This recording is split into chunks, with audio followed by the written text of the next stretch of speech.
Syedaralun, inilah cerita pria yang mengunjungi hunian indekosnya semasa kuliah dulu di Semarang, Jawa Tengah dan viral di media sosial. Pria bernama Elwardo Arwan ini mengaku sudah 3 tahun tidak bertemu dengan ibu kosnya ketika kuliah. Kini, Elwardo Arwan menyempatkan diri mengunjungi kosnya.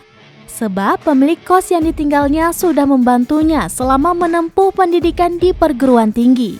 Video yang memperlihatkan seorang ibu kaget melihat kedatangan mantan penghuni kosnya ini pun telah dilihat lebih dari 3,5 juta kali.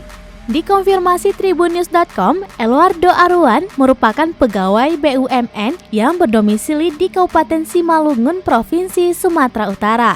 Ia pernah menempuh pendidikan perguruan tinggi di Semarang, Jawa Tengah. Semasa kuliah, Elwardo Arwan tinggal di tempat hunian sementara atau indekos di Tembalang, Semarang. Pada waktu kuliah, pria berusia 27 tahun ini tinggal di kos yang pemiliknya dinilai baik hati. Menurut Elwardo Arwan, pemilik kos itu kerap membantunya.